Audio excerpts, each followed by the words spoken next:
All right, guilty. I've already looked at the Rotten Tomato score, and I know I am in a minority with this one for saying this one just didn't work for me.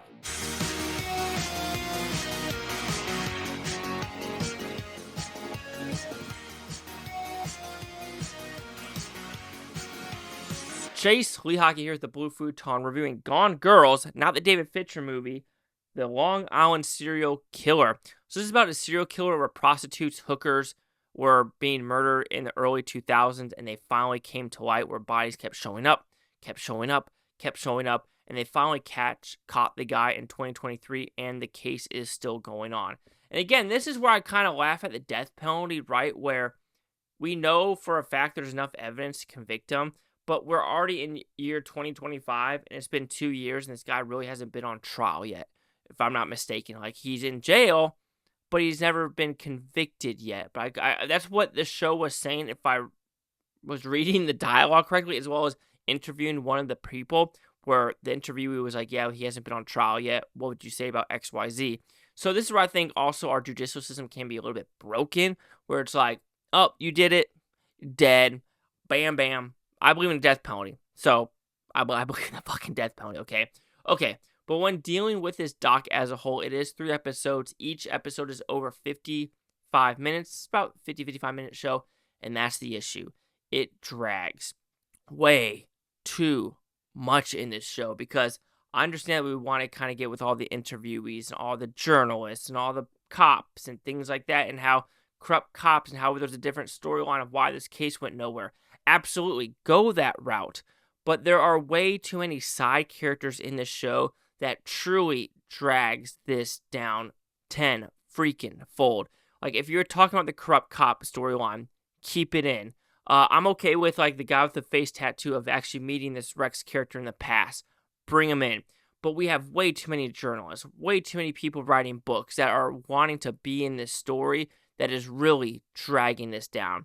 So do I find this interesting? Absolutely, how the next door neighbor to you might be your serial killer. Even though when looking at how this guy lived in his whole neighborhood, I don't know how that isn't already a red flag of like, okay, this guy doesn't take care of his house at all. Something's mentally wrong with his family. And that's all, I'm going to keep it right there for that type of storyline. But when looking at this as a whole, this just didn't keep my attention at all. And also, maybe I am just how I was raised and things like that. I don't think women should be prostitutes at all. It shouldn't be it should not even be like, you gotta look at Jack the Ripper. I know it is the oldest profession in the world. However, I think it should stop. I think it degrades women tenfold, where people give them $50 for like blowjobs or shit like that, where it's like, no. But like, I just feel, I feel dirty.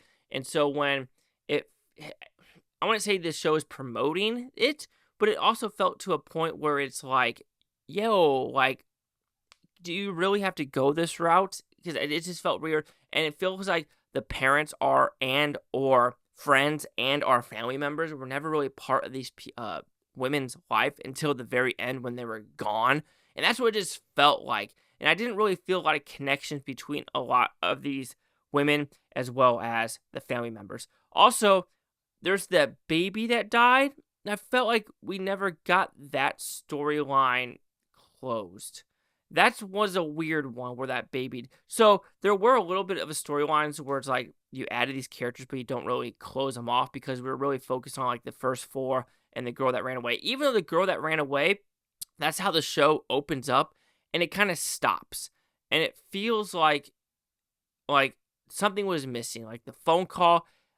I don't know, something just felt weird about that phone call and why this girl just randomly freaked out. She must have been on drugs, because there's no freaking way she has a driver and things like that. And I know drugs were involved in basically 99% of these cases, because there's another one where a girl follows him to his house and she's pulling out all the cocaine and things like that. And it takes her like 7 minutes to realize, maybe I shouldn't be here. And I was just so fucking frustrated. It's like, I was like, thank God your flight finally kicked in.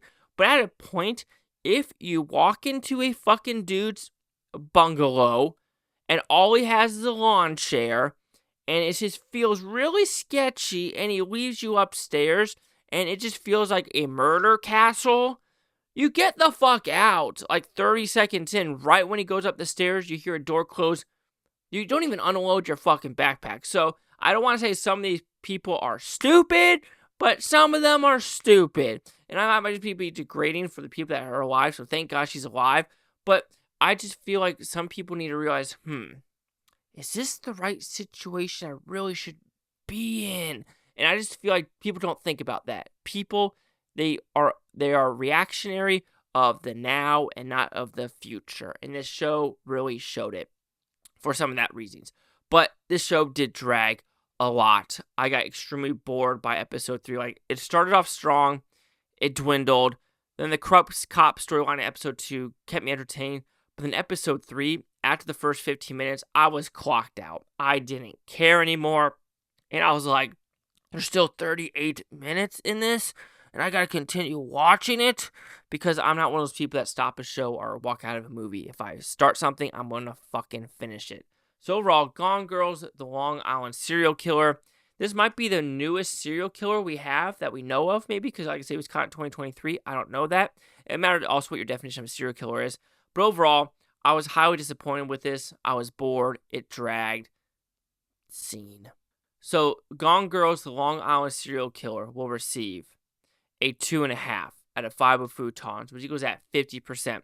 We'll see the critics and news scores that gave this one. Critics, a 100% with 6 of them. Audience at 93% with over 50. No critic consensus. Like I said, I didn't like this one. Go look at some of the audience score. We have a 3.5 out of 5 saying it drags, a 4.5 out of 5, a 4 out of 5, 5, a 0.5 out of 5.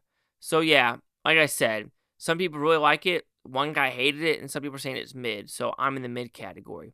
50, 193, Chase Locker, the Blue Futon, like, comment, subscribe. One of these Futontopia, your Blue Tony. Thank you for watching, a great day. I watch stay tomorrow, week for a month, or a year from now. We're just going to freaking one of you. Peace and love, and did you know this serial killer